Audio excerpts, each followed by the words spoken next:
Did you know that storytelling can make your copywriting up to 22 times more memorable than facts alone? Which is exactly why in today's video, I'm going to give you 7 storytelling tips to help you drill your copy into your readers' brains. But before we dive into the video, if you are a copywriter, which I presume you are, then I have a gift for you. In the link in the description below, I have Copywriting Catalyst, which is my 63 cash cow copywriting tips that you can get for free. It's a free copywriting guide. Literally click the link, put your email in, and you will get an email from me with this free micro course that you can start learning from today. So enjoy that if you're a copywriter.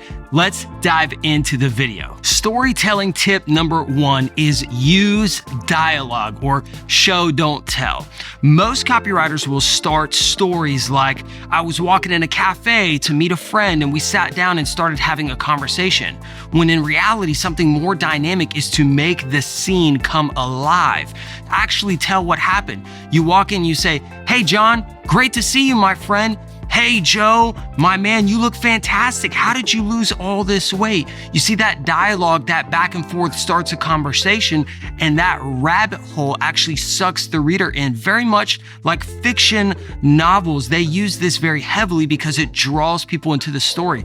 You could do the same thing for your copy and actually bring people into the scene instead of telling them what happened in the scene. Storytelling tip number 2 is to juice up your verbs. John Carlton is the king of power words. And in fact, when he reads his copy the first time, he goes back a second time to make tweaks just to the verbs themselves. Let me give you some examples. You could start with, he went home.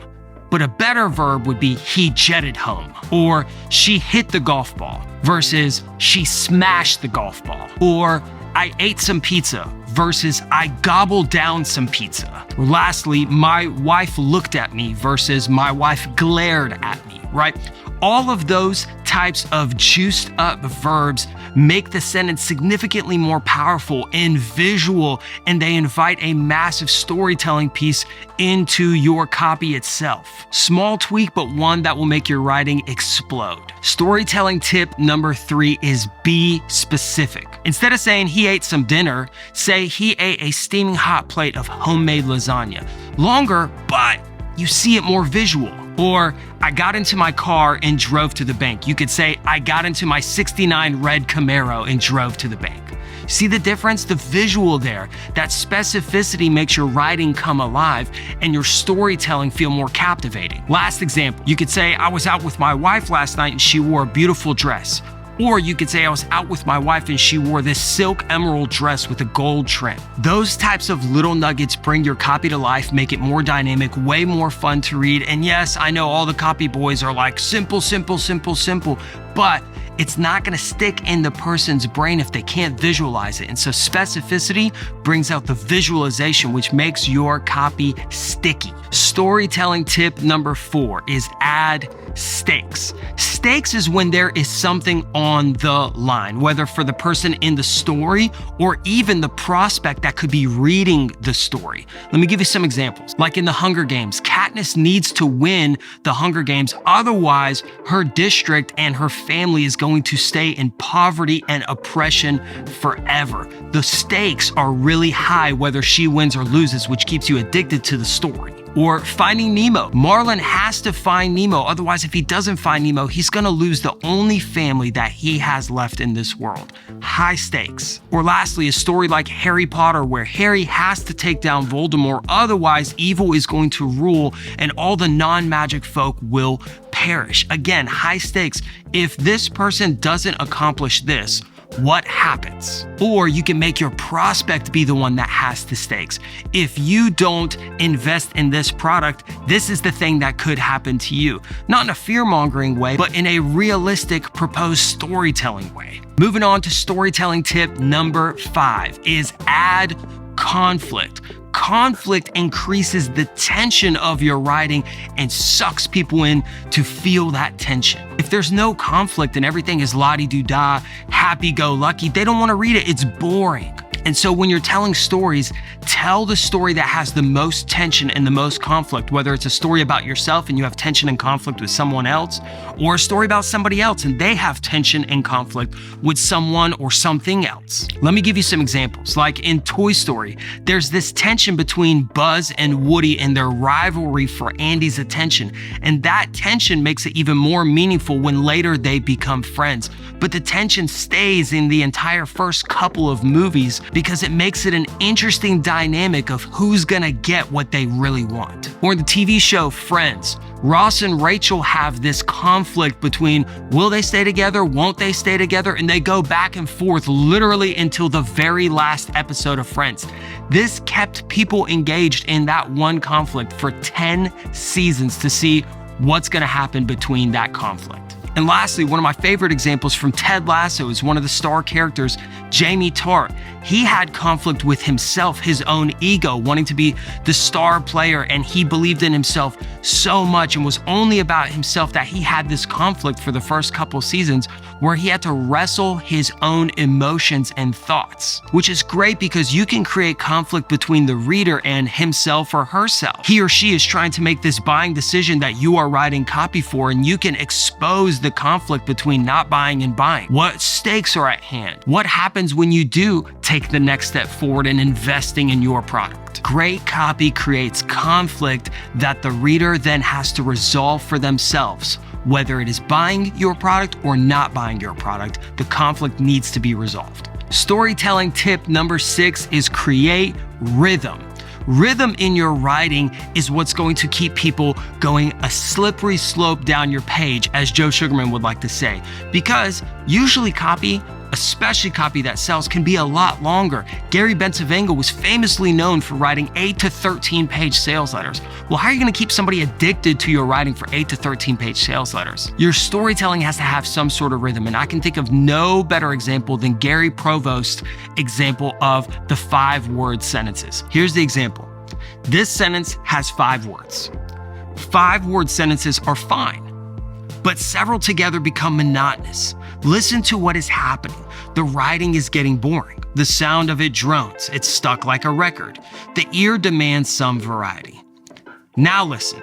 I vary the sentence length and I create music. Music, the writing sings. It has a pleasant rhythm, a lilt, a harmony. I use short sentences and I use sentences of medium length.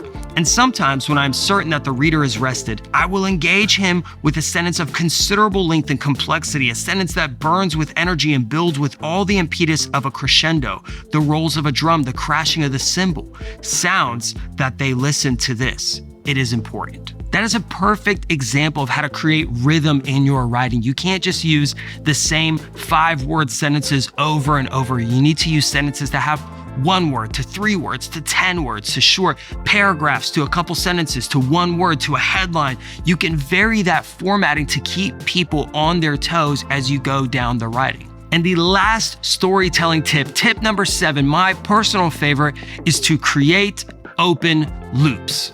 Open loops are the start of a story that you do not resolve immediately. That's what it means by opening. You're opening up a storyline that then the reader has to follow throughout your copy to see how it ends. Let me give you some examples. Here's one that I've personally used. Before I tell you how to double your income, let me share a quick story with you.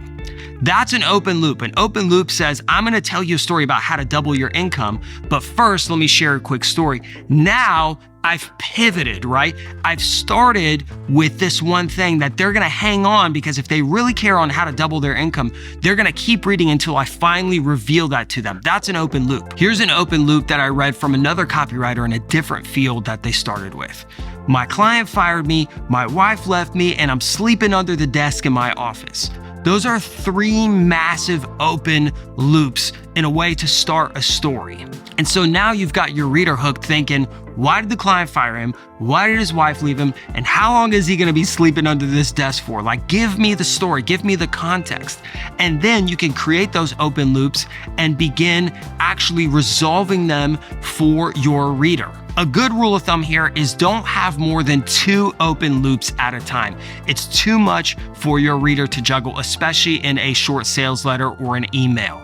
And if you're doing an email, I would say 1 open loop at best. That's it for today's video. Those 7 storytelling tips will teach you how to really master the art of storytelling and copywriting itself. You get those down and I guarantee your readers will be addicted and you'll be able to sell more with your copy. And if you'd like to read a couple more examples of great storytelling, I've linked 3 of my favorite ads down below, including Wall Street Journal, a John Caples ad, and a Claude Hopkins ad that you can go and read for yourself to enjoy great storytelling and copywriting. Lastly, before you go, if you found any value from today's video, I ask you to please like the video and subscribe to the channel. It tells me that you want me to continue making great videos like this just for you, which I do drop a weekly video every Saturday for you to enjoy if you are a copywriter. That wraps us up for today. Again, do not forget your free gift, Copywriting Catalyst, in the link in the description below. I hope this video has served you well, and I will catch you on the next one. Have you not subscribed to the channel yet? Still not subscribed? Smash it. Smash the subscribe. Okay, I want you to move your mouse down or your finger. Could be your finger. I want you to go over there. Smash the subscribe. Yeah, did you do it? Fantastic. Really appreciate it. More videos to come for you.